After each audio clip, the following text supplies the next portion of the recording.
S-P-E-A-K. Everybody wanna say, speak up. S-P-E-A-K. Speak up.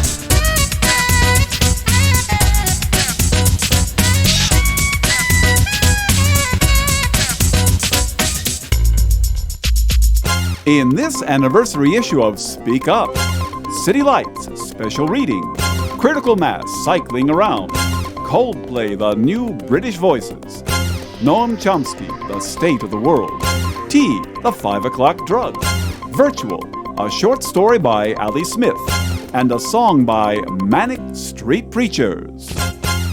Hello and welcome to the 16th anniversary issue 191 of Speak Up. It's great to be a teenager, and we begin on page 4. City Lights. Christina Iglesias, London. The Whitechapel Art Gallery presents the first major exhibition in the UK of the work of Spanish artist Christina Iglesias. The current exhibition, which started on March 21st and can be examined through May 18th, brings together 40 sculptural and architectural pieces installed as a sequence of personal spaces.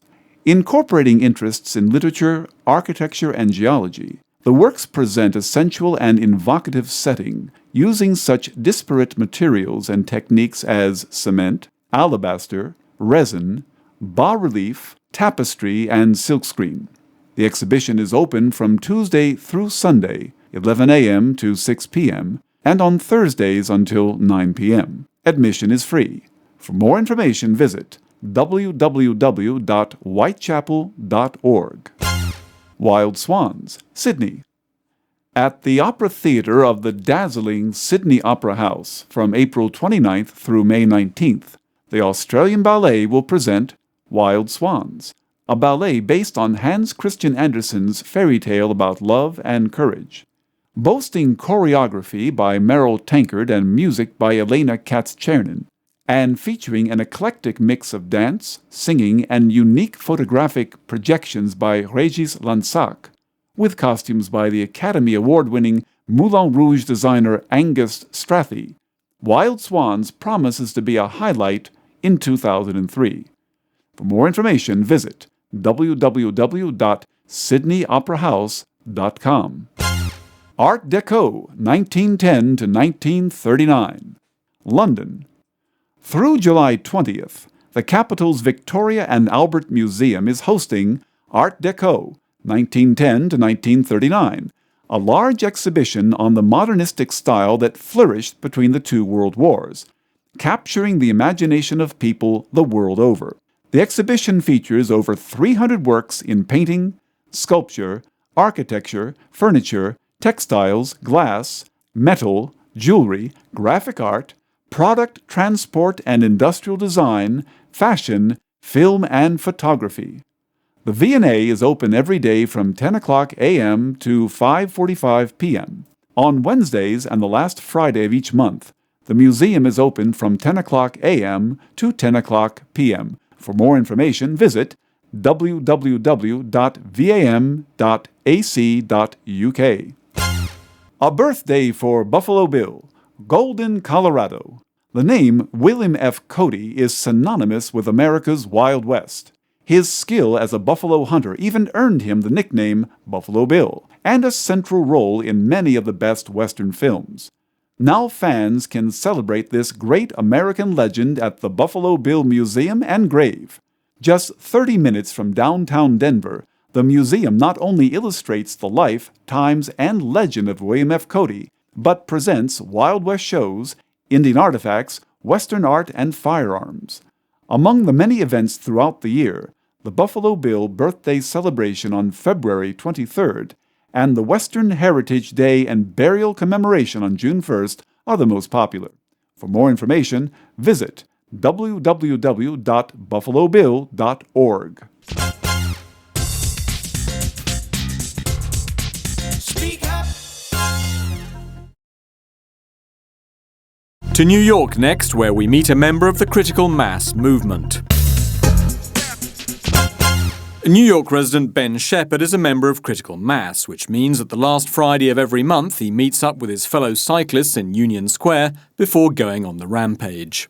He explains how the Critical Mass movement was born. The Critical Mass bike ride started in San Francisco in 1992. I had just finished school, so I was out there. I was doing temp work, and I always saw the bike messengers with attitude, with their pierced noses and tattoos. One guy had a tattoo that said, "Fuck it all," right on his forehead, which I thought was very bold tattoo. That's the statement. But on the last Friday of every month, these bike messengers would clog up Market Street, and they would really become the traffic.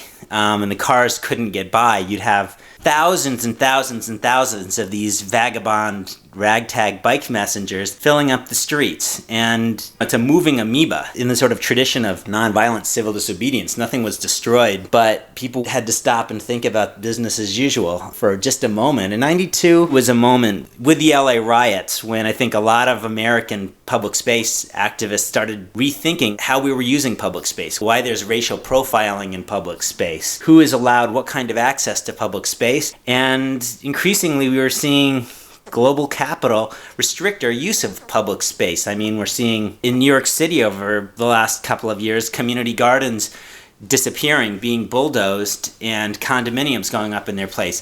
Duane Reade's and Starbucks is going up in their place, losing what was unique about our geographies for the sort of monoculture. But, as Shepard explains, it was a later event that was to produce one of the most memorable rides. I think one of my favorite Critical Mass bike rides was the Millennium bike ride. It was the end of the year 1999, and we were hearing about terrorists were going to bomb the city and whatever. I mean, all sorts of panic and hysteria was in the air about what could happen in Times Square, and we were riding through Times Square, huge group of bikers, filling up the streets. Cars were sort of clogged up on the sides, and a guy took out his trumpet and started to play the theme from Strauss's Thus Spoke Zarathustra, the 2001 theme. Bum, bum, bum, bum, as we rode our bikes, and some of the bikes stopped and held their bikes above their shoulders, and that was definitely a fabulous moment of reclaiming public space. It was something that wasn't orchestrated, but that's what the rides are about, is being able to see public space in New York City. The streets in New York City is something more than just going to and from work, something more than just a function of capital, a function of making money, as much as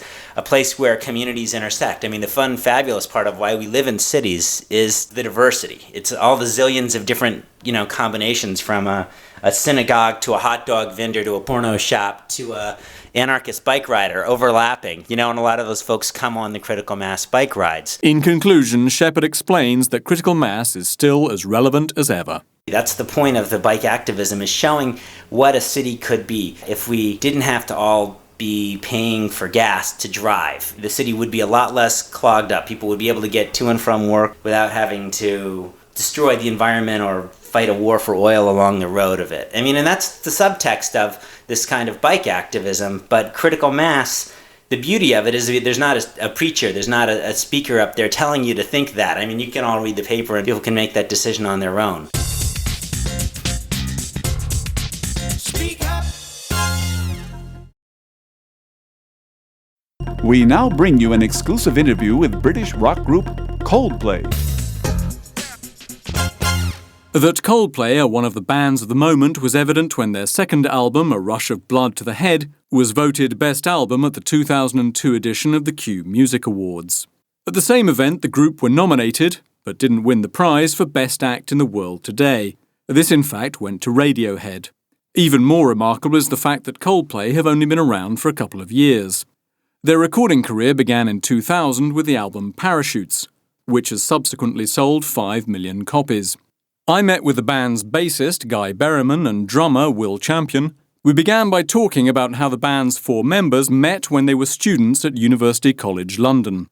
Guy Berryman is the first to speak. We were actually staying in the halls of residence together, a place called Ramsey Hall. We knew each other for about a year before we started playing music, and we got together, wrote some songs, and as soon as we had enough songs, we went and started playing live in the little pubs and clubs around Camden, for which it is notorious for. I think the toilet circuit is what they call it. Could you enlighten me on that? Well, these aren't the most what's the word, sanitary of places, is that? You know, they're kind of just small pubs with small rooms in the back of them. Was it an inspired choice to choose Camden as or was that just where things happened to be? Well, that's just where bands go to start. You don't have a lot of choice, and I think it's a good way to get gigs relatively easily and hopefully pull in on some people that are going to come and watch you as well. Because it has been described as the birthplace of Brit pop and what have you, hasn't it, Camden? Yeah, I think it has. I think Pulp and Blur and people like that, they all started playing there as well. The process of being a sort of alternative band playing in the pubs of Camden and then being discovered and selling millions of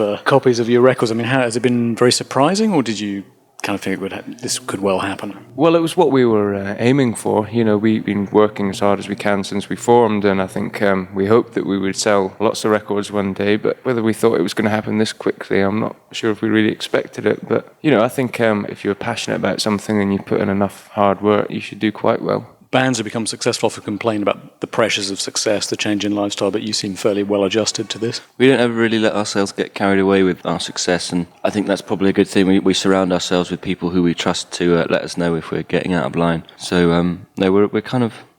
It's the best job in the world. I don't like listening to people grumble about how tough their lives are when they earn millions of pounds and do what they love for a living. So, it does annoy me when you hear people talking about that. Because essentially it is the best job to do in the world, because we do what we love every day and we get to make a living out of it, and we'd do it for nothing if we do it for bread and water if we had to, because it's what we love doing. So touring and all that scene, you're still enjoying that?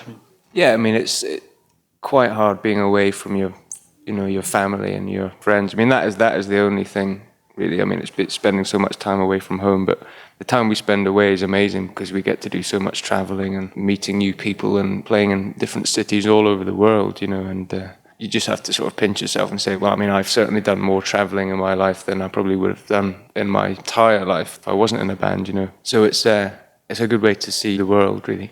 Like joining the Navy. Well, it's kind of like joining the Navy. I mean, my dad was in the Navy, so I mean, it's quite interesting to hear the similarities between his life and my life, Girl in every port?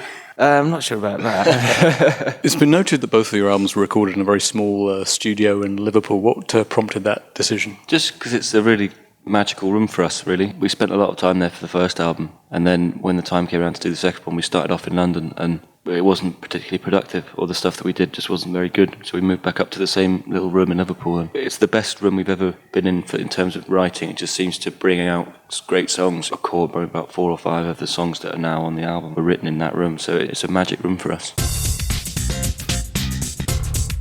Speak up. We now listen to the thoughts of one of America's great dissenting voices, Professor Noam Chomsky. World-renowned linguist, writer, and thinker Professor Noam Chomsky is probably the most articulate critic of the U.S. administration. Star of the World Social Forum since its first edition, he started his interview by analyzing the event itself. I think the World Social Forum should be considered not as a place for the excluded members of society, but for society. The World Social Forum should try to create a world in which the population of the world is not excluded and the ruling elites of the world are excluded, in fact are eliminated. So to speak of the World Social Forum as the excluded people is not incorrect, but it's incorrect only in the sense that the general population of the world, including the rich countries, including the United States, is very largely excluded from significant decision-making. And that's a world we should not want to live in. So the world should be of a kind in which the excluded people, namely almost everyone, are the people who run their own lives and run their own societies and decide what ought to be done, and are not subjugated to unaccountable concentrations of power. So in a sense, it's the excluded people, but that's a drastic failure of global democracy, including in the rich industrial countries. It was not founded as a democracy. It's not intended to be a democracy today. It's what political scientists in their technical jargon call a polyarchy. that is a system of elite decision and public ratification. That's very different from democracy. The country was founded on the principle that the wealth, the power should be in the hands of the wealth of the nation, not the population, and that the primary goal of government is to protect the minority of the opulent against the majority, quoting from James Madison, the main framer of the Constitution. And there has been a struggle ever since by the population to overcome that system, and it is only very partially successful. But when we talk about excluded people, yes, we're talking about the way the democratic societies, so-called, are designed and attempt to operate. He was then asked about Latin America, whether the continent should make institutions of its own. I don't think that a Latin American alternative, I think that there should be a Latin American alternative to OPEC or the IMF, but rather a worldwide alternative. Latin America can contribute to it in its own particular way, but just as there shouldn't be a Latin American World Social Forum, but rather an international World Social Forum, there should be international alternatives, popular-based, to controlling energy resources, determining how they should be used, developing alternative sources, working on conservation, trying to preserve an environment in which our grandchildren may be able to live. And yes, there should be alternatives to the IMF, but that's an international project. The IMF is basically a branch of the U.S. Treasury Department, and there's no reason why that should impose its conditions on any other country in the world, including on the United States. The alternatives. Latin America can make its specific contribution, but it should be as part of a much broader initiative, just as the World Social Forum is. It's not the Latin American Forum. Following that, Chomsky was asked what he thought about social pacts. The way the social pacts have worked in the past is very evident to all of us. We don't, historically, social pacts are the efforts of popular groups to overcome tyranny and oppression. They weren't always called social pacts. They had different names.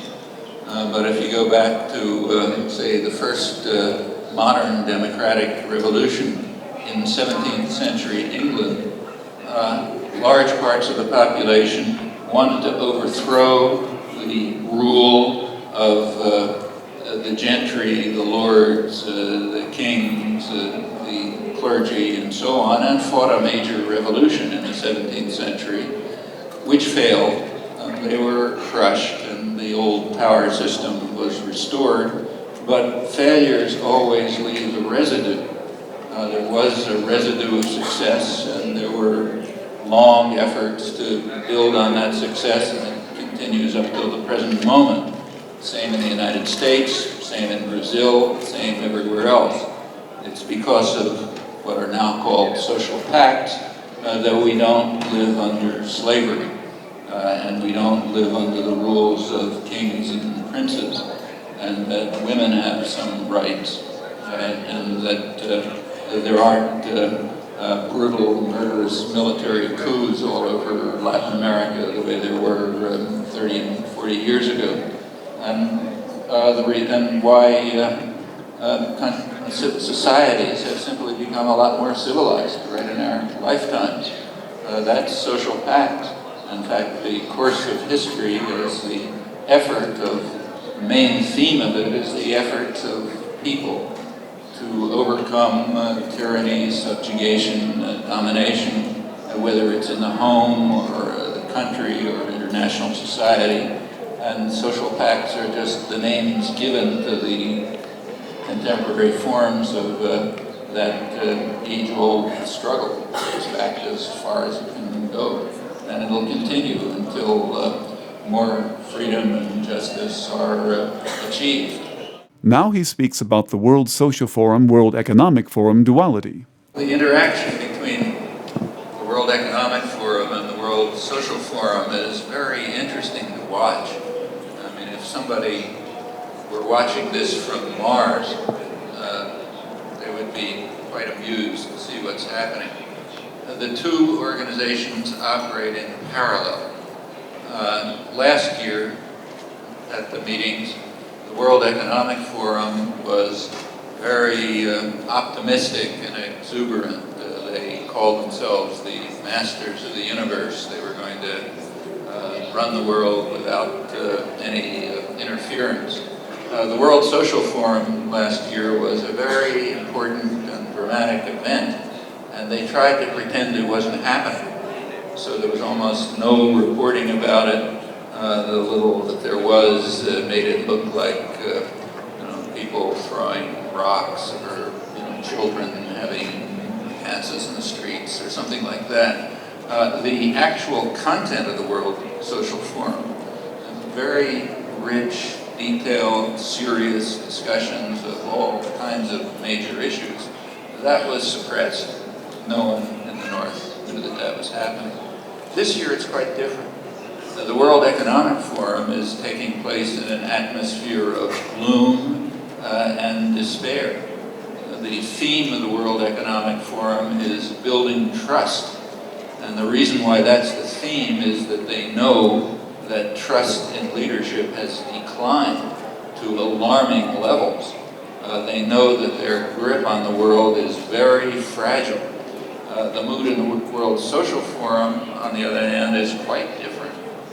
I know what it is, so I won't describe it, but it's exuberant, enthusiastic, hopeful, really planning to create a new world, life after capitalism.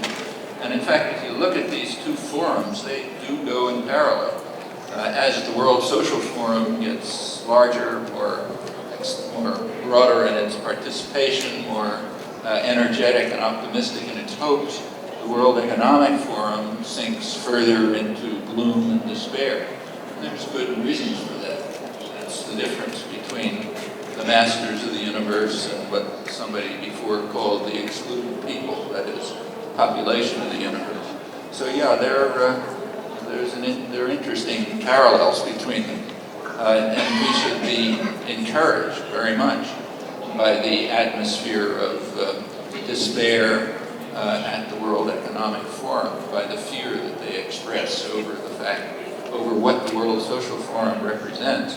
Here, Professor Chomsky gives a statement on his primary field of expertise, linguistics. I was asked whether, as a linguist, I have anything to say about that, and the answer is no. There is nothing that technical experts have to say about any of these things that you don't know as well as they do. So there's no reason to defer to experts. Everything that's understood is pretty much on the surface. And there is a category of people called intellectuals whose task is to make simple things look complicated so that people won't understand them. So you don't talk about them in monosyllables, you make up long, complicated words. Sometimes there are areas where you really have to do that, like when you're talking about quantum physics. But when you're talking about world affairs, you really don't. Anything that is understood at all can be understood by everybody. There's not that much that's very deep. So as a linguist, I have nothing to say about this. It's an interesting field, other topics. And the discussion is, it's not about words, of course. When we talk about things, we use words. But we use words because we want them to mean something. And the conflict is about what we mean. Do we mean a world in which the population will be excluded people subjugated by concentrations of private power and powerful states? Or do we want a world in which hierarchy and domination are eliminated? And again, that's from interpersonal relations inside families and small groups up to international affairs and everything in between. We talk about it in words, but what's important is what we're talking about, not the words. And we all understand what we're talking about without appeal to professional experts to enlighten us. An Argentinian reporter asked about the possibility of U.S. covert actions being carried out in South American countries. Well, as far as policy is concerned, covert actions, by definition, we don't know very much about, except indirect evidence or later, often many years later, revealed evidence. But I don't think anybody has any doubt that there are substantial U.S. covert operations going on throughout Latin America and the Andean region in South America to try to avert the success of social movements and electoral victories, but even more the popular forces that lie behind them. In fact, there are also overt actions going on. So the U.S. forces, military forces in Latin America, are probably at the highest level that, maybe the highest level they've ever been. They're very high, all over. There are military bases being established in Ecuador, all over. The U.S.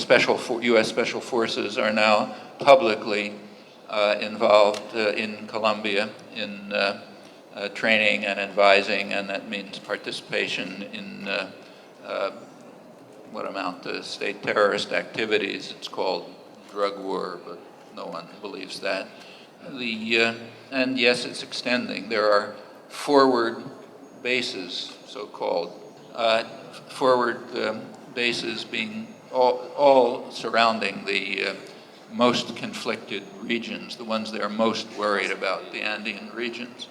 And they're very much worried. If you look at long-term strategic planning in the United States, which in part is public, the National Intelligence Council, the main intelligence organizations, have published projections for the next 15 years, and they do rely extensively on Latin America, for one thing, as one of the primary sources for oil.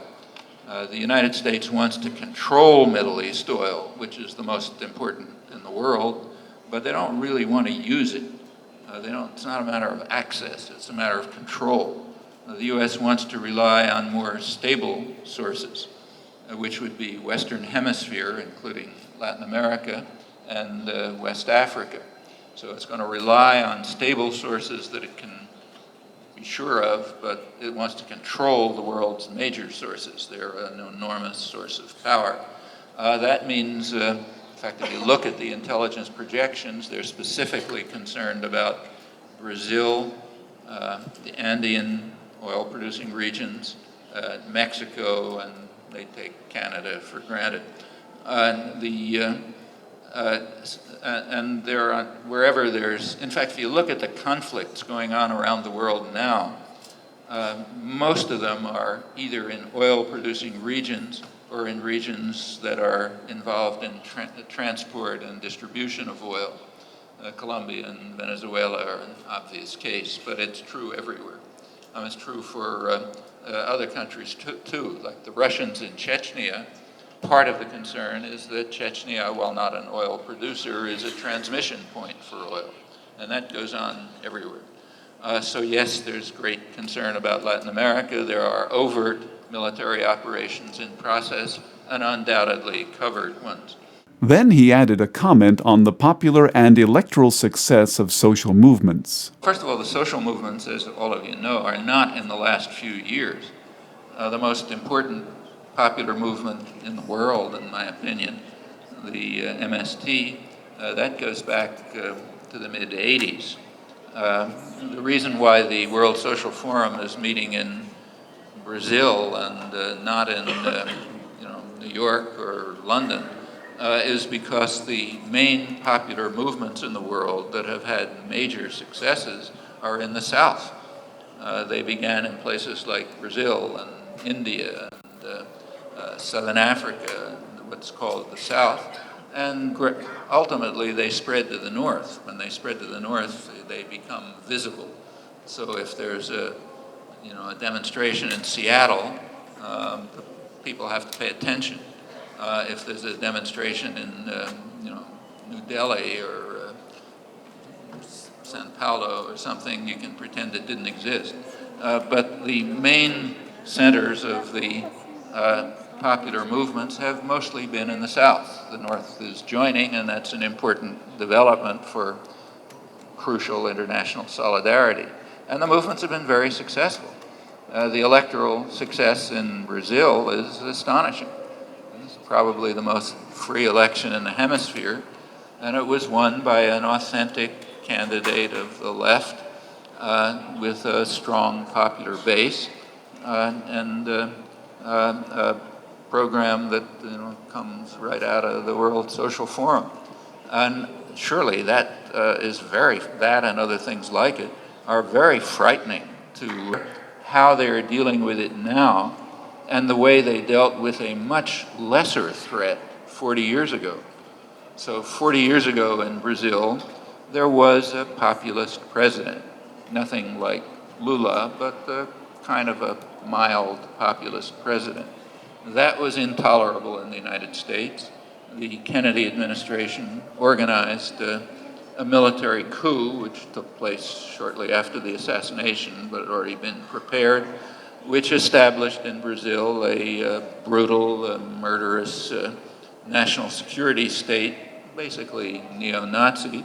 And Brazil's an important country. So once it happened here, it spread to the rest of the hemisphere. For the next decades, the hemisphere, Latin America, was subjected to probably the worst plague of repression and violence in the history of the hemisphere. It peaked in Central America in the 1980s, and the people now running the show in Washington, who were in power then, carried out murderous and brutal terrorist wars in Central America, which virtually destroyed the countries. And they knew who they were fighting. Part of one group that they were fighting was the Catholic Church. One aspect of the social movements was the preferential option for the poor taken by the Latin American bishops, which immediately turned them into communists and terrorists who had to be destroyed. And a good part of the war was, in fact, a war against the church. That's not stated in intellectual journals. You're not supposed to say things like that. But the people who are involved understand it very well. And so the notorious School of the Americas, which trains Latin American officers, if you look at what they call the talking points, the propaganda that they give to show how wonderful they are, one of them is that, I'm quoting it, the U.S. Army helped defeat liberation theology. And that's true. The U.S. Army helped destroy brutally and murderously the elements of the church which had made a grievous mistake. They had shifted from the traditional commitment to the rich to a preferential option for the poor, and that's intolerable. So there was a history of extreme violence, beginning with the coup in Brazil 40 years ago.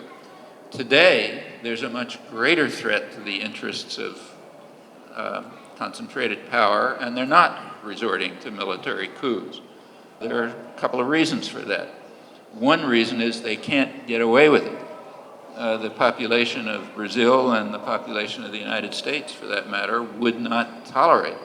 So those options are pretty much, maybe not totally eliminated, but very much reduced. That's because of the success of social movements over the past 40 years in changing the mentality of the countries, changing to become a lot more civilized. But there's another reason, which is more insidious. They now have new means of control that don't require military coups. Those means of control are called neoliberalism. If you look at no time to go through the details, but if you look through the neoliberal measures, they have harmed economic development, that's pretty clear, but their main purpose is that they reduce the danger of democracy. Every single one of the neoliberal measures, from financial liberalization to privatization and everything in between, is a purposeful and conscious attack on democracy. It reduces the opportunities of people to have choices about their own government decisions. And as soon, for example, in Brazil, as soon as it looked clear that Lula was going to be elected, the international financial community went into action. There was capital flight, attacks on the currency, they're forced to raise the interest rate to crush the economy. I mean, these are measures of strangulation. Privatization is the same. Privatization, there's no economic reason for it, but there's a very good political reason. Privatization takes some set of choices out of the public arena, puts them into the hands of unaccountable private tyrannies. That reduces the opportunities for democratic choice. And that's the main meaning of neoliberalism, and it does give new methods of control that weren't available 40 years ago. So that, plus just the level of civilization, means there isn't going to be a military coup. There will be other means to try to prevent the will of the public from being exercised. And it's the task and commitment of the social movements to combat that, not only in Brazil, but throughout the world, because it does require international solidarity. That's the great importance of developments like the World Social Forum. An American journalist asked Chomsky whether he agreed that the main changes in the U.S. would have to come from within. You're right that the major changes have to come from within, but empires in the past, systems of power and domination in the past, have also been undermined and affected by what happens outside. I mean, that's how fascism was overthrown. So it's an interaction. And in a contemporary world with more communication and interaction and more international solidarity, that becomes even more important. So the reason for, say, Seattle was what was happening in the South. That was an influence from outside, a very benign and helpful influence. But basically, you're right. The changes have to come from within the United States overwhelmingly. They will be supported from outside, just as opposition to a military coup in Venezuela is supported by popular opposition in the United States. It's an interactive process, and it's happening. When one talks about the United States or any country, one has to be careful. On the one hand, there's state policy. On the other hand, there's the population.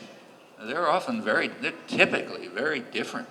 I mean, it's usually the case, historically, that state policy acts in opposition to the interests of the general population. That's not a novel assumption, and it's not a radical assumption. You can read it in Adam Smith, for example, who was bitterly condemning what he called the masters of the world. In his day, that was the merchants and manufacturers of England who control state policy to serve their own interests, no matter how much it harms the people of England. And that's not only true for England under Adam Smith, but it's a general truth for the United States too. So demonizing the United States doesn't make any sense, any more than demonizing any other society or country.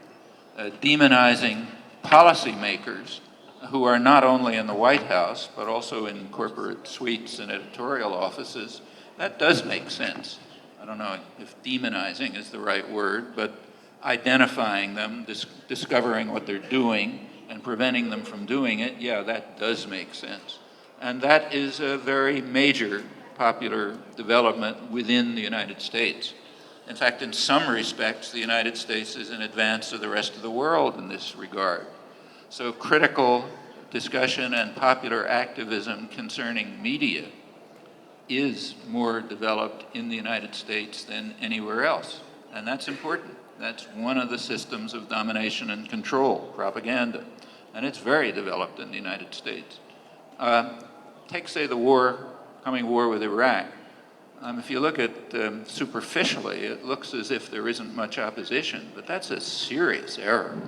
Opposition to the war in Iraq is far beyond anything that has ever happened in history.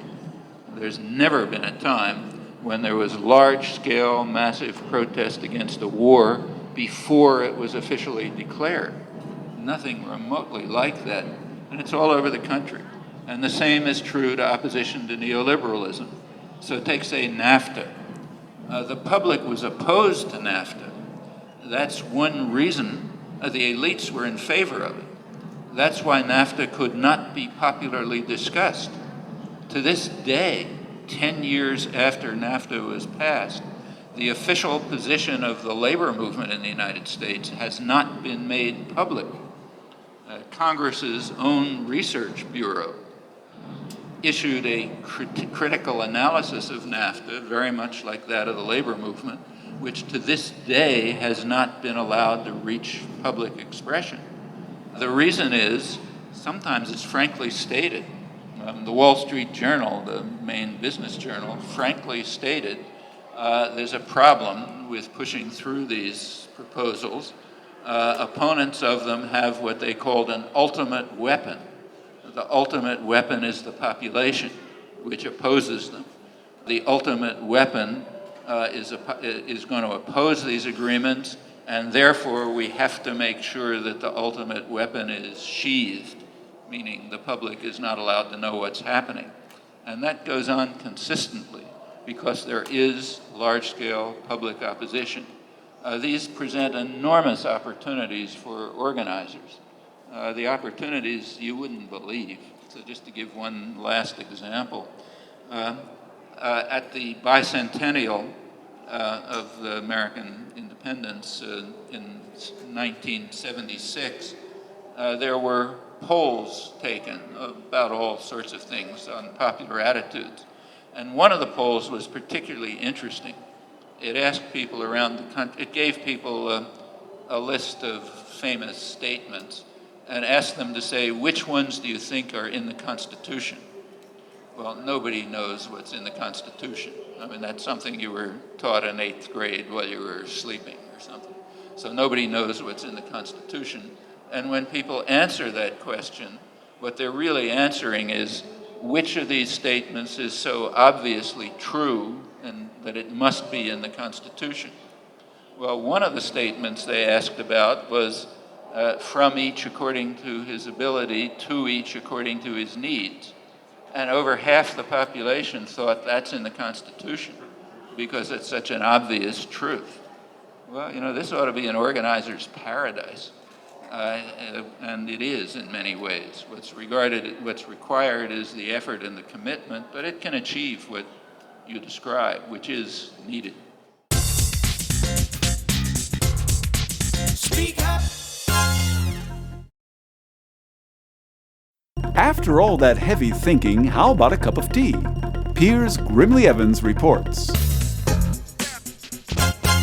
200 years ago, a foreign drug swept across Britain, devouring the income of the poor, according to the journalist William Corbett, and bringing the nation into a state of misery. Its corrosive, gnawing and poisonous powers, he wrote, made men feeble and prepared women for the brothel. Today, no one gets quite as excited about drinking a cup of tea, but currently it is, for the first time in many years, a deeply fashionable thing to do. To join the trend, I spoke to Bill Gorman of the Tea Council, who told me where and when to enjoy my cuppa for maximum social impact. There is a high fashion element in tea. Today in the United Kingdom, afternoon tea has become very, very popular again. In London this afternoon, it would be very difficult to walk straight into a hotel and get a table in immediately for afternoon tea. The bookings are very, very high. We have about 120 members in what we call the Tea Guild, and these are establishments in Britain that offer the finest experience of tea and food, afternoon tea and food. And there are several hotels in London that we are happy to have as members of our Tea Guild, because they supply the very best of teas in wonderful surroundings, and they accompany it with excellent sandwiches and cakes and pastries. It is the quintessential afternoon tea experience. It is very, very good. And some of them it's actually quite expensive. Their attention to detail is excellent. And those establishments are helping to change the image of tea, because many business people would actually rather have afternoon tea with a client than a boozy, heavy lunch. These are the places to spot businessmen sharing a power tea and trend-chasing celebrities like Madonna, Kate Moss and Robbie Williams. For normal folk, of course, tea is for anywhere and any time. It is one of the very few tastes that unites Britons of all social classes. The average Brit gets through 3 cups of tea each day, which is 40% of everything he drinks. The rest of the world has often wondered why. One reason is a cold and damp climate, another is health. Tea's popularity began when boiled water was just about the only thing it was safe to drink, and tea's heart-protecting flavonoids have recently begun to attract the health-conscious, particularly in the States. But according to Bill Gorman, the best reason for drinking tea at the moment is that it is not coffee. You would think in London today that tea is dead because on the corner of every high street there is a coffee bar. But the coffee bars, and most of them are not making any money at the moment. There's only a couple of them that are making profits, are looking ahead, and they're having to expand their offering. And there's only so far that I think you can go with coffee now. And also coffee is hugely expensive per cup. They are well aware that today in the UK, 70% of the population will have a cup of tea. So it's logical to extend your tea range. And at the moment, all the coffee bars pay lip service to tea. There's not even styles or brands of tea. You've got 10 different types of coffee and one line at the bottom which says tea, £1.25. And I think you'll see in the next couple of years that all the major coffee chains will expand their tea offering quite considerably. Tea has a crucial technological ally in its fight back, the spectacular chrome tea bird. This revolutionary device can, its makers claim, for the first time in 4,798 years of tea making, guarantee a perfect cuppa, and it can do it in only 3 minutes. Lipton's have opened char bars based around the device and have declared they intend to gently educate people to tea's 4,000 varieties. Over in New York, where pundits describe tea not as the new coffee but as the new champagne, exotic flavours are already highly fashionable. How about a chai tea, flavoured with spices like cardamom, cinnamon, ginger, cloves or pepper, or a bubble tea containing balls of tapioca? Of course, it remains to be seen whether tea can hang on to its new chic image, but if William Cobbett was still around, he would certainly be getting very agitated. Speak up. Our short story this month is Virtual by Ali Smith. It's read by Rachel Roberts. The girl in the bed opposite was very beautiful.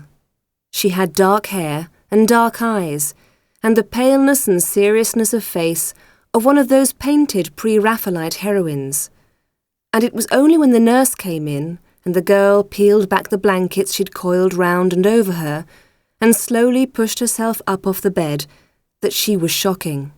The nurse helped her balance on the metal scaffold and inch her way across from the bed to the bathroom at the end of the ward. Her arms were like the arms of a starving child. Her legs, swollen by the huge knuckles of their knees and ankles, were like the legs of one of those white bodies from the last war, dead on the ground, and bulldozed into a pit. They moved beneath the Zimmer like something practical and ghastly was making them move. "What's wrong with her?" I asked my aunt in a whisper. I thought to myself that it must be something terrible. She looked thin enough to be dead or dying. "She's a poor thing," my aunt said. "She's an awful nice girl. She's awful clever. She does the crosswords for us. She knows all the words. She was at the university, but she had to stop." Then she leaned forward and whispered to me, "There's nothing actually wrong with her, so to speak. She just won't eat."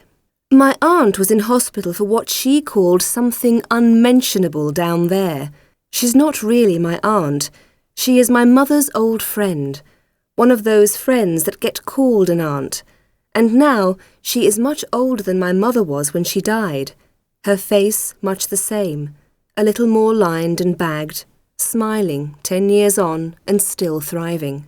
"It was good of you to come in and see me," she said, her hand on my arm, her too familiar face close to mine. "And the flowers are lovely." She gave me a dry kiss on the cheek. The old skin folded along the hollows of her throat and stretched at her collarbone. She smelt of her house, and she smelt of something else, the ward maybe, and she waved me goodbye as I left. I waved back. I passed the thin girl on my way out. She was hunched in blankets, a blanket over her legs, a blanket piled over her stomach. She smiled a polite goodbye at me too. "Goodbye," I smiled back. But that night, as I ate supper, I stuck the fork in the food and rolled it onto the prongs.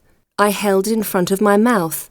Then I put it inside my mouth and closed my lips and pulled the fork out, felt the food on my tongue, chewed and swallowed the food.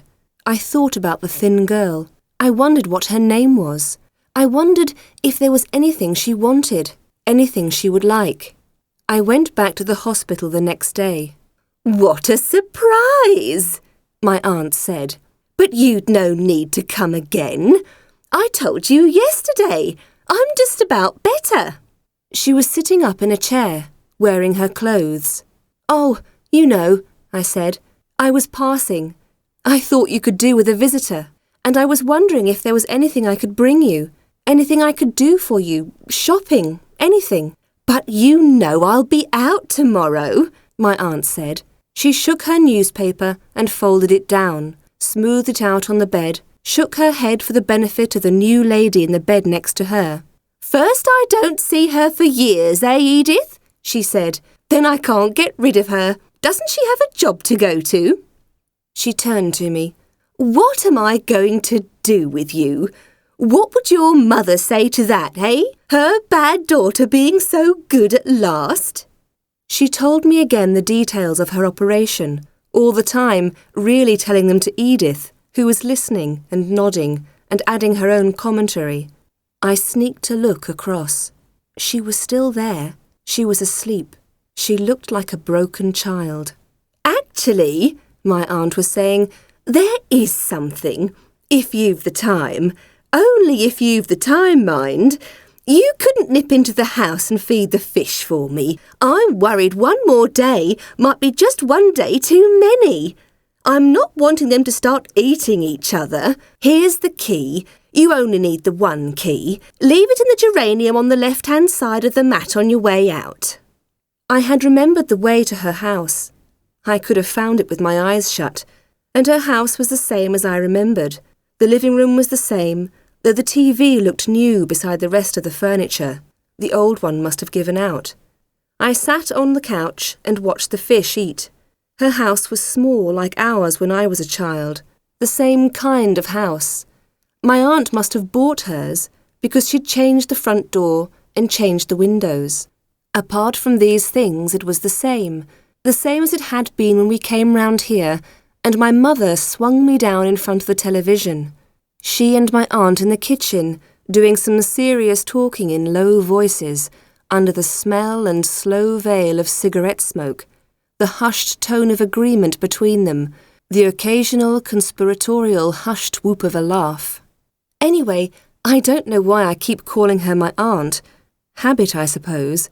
Because she was just a friend of the family. My mother had several such friends.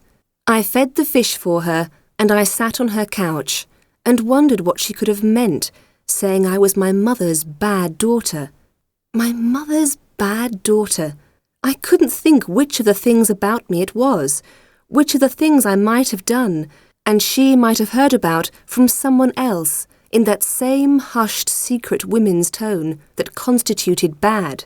Maybe I was about to be bad again, because I couldn't remember which geranium I was supposed to hide the key in. I was sure to get it wrong. I almost wanted to get it wrong on purpose. Maybe that was the kind of thing she meant by bad, like how I wanted to give the fish even more food than they'd already had, though I knew it wouldn't be good for them. They still looked hungry. They were still acting hungry because they knew the light was on and I hadn't gone yet. I was still somewhere in the room. I was hungry too, even though I'd eaten all day. All afternoon and all that evening, I had been eating things. It's not that I ate more than I usually did, and it's not that I eat any more than the average person. It's just that today, for once, I had simply noticed the casual stream and variety of the things I put in my mouth. I had eaten an apple and a nectarine, and some bread and coleslaw for lunch. I had chewed my fingers and the ends of several pens.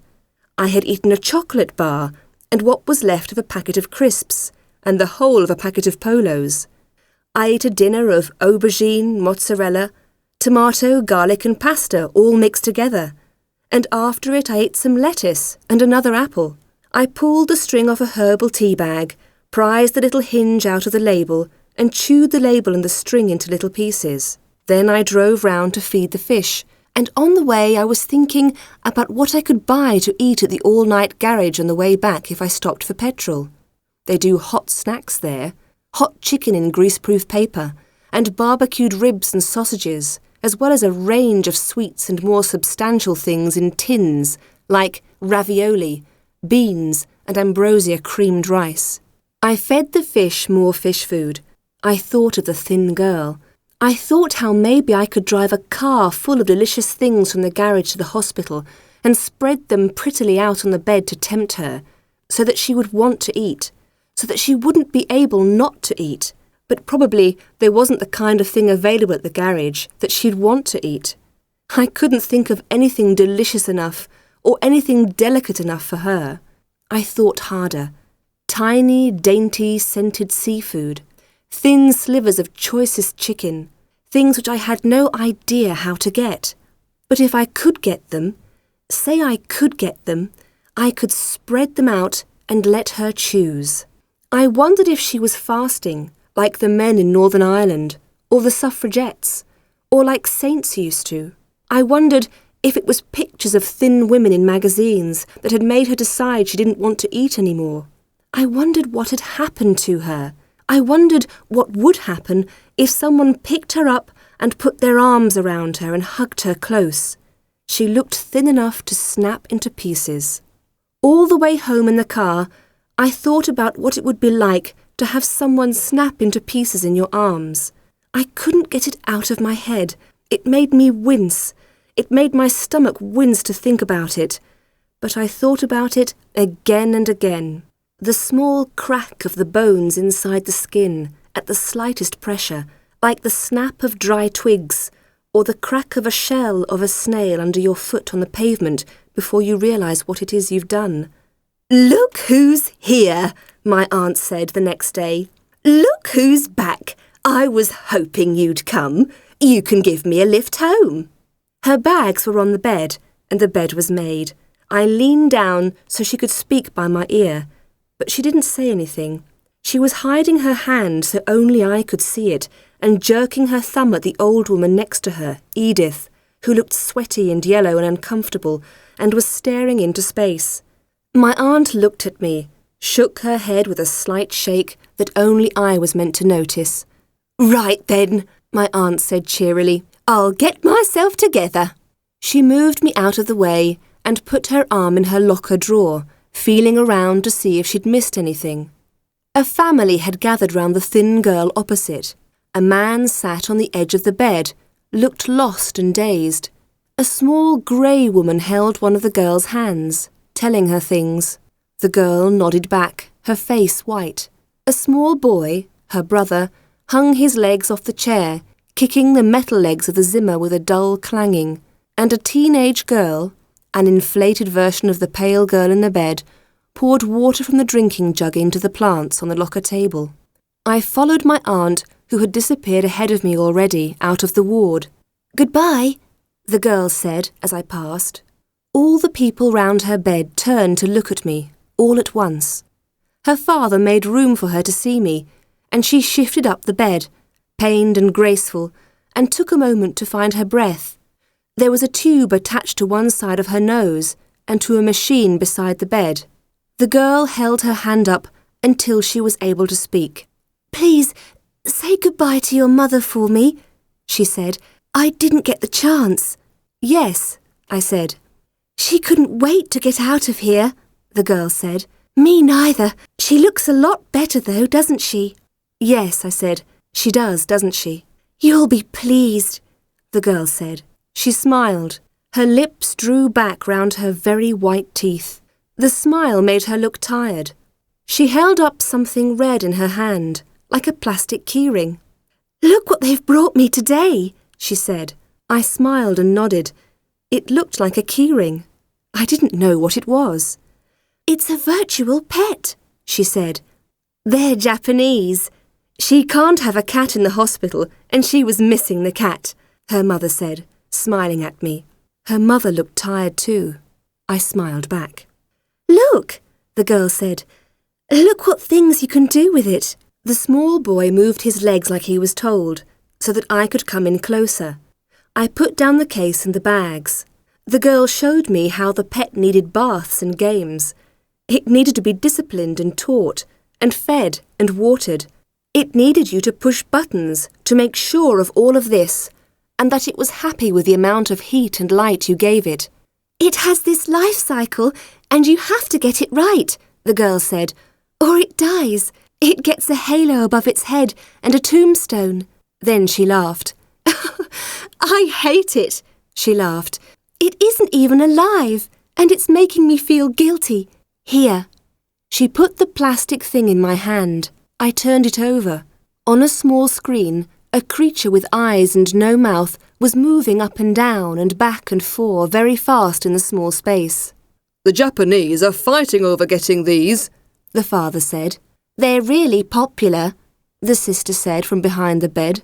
Japanese gangsters are taking over selling them. They're so popular. They're a real fad, the father said.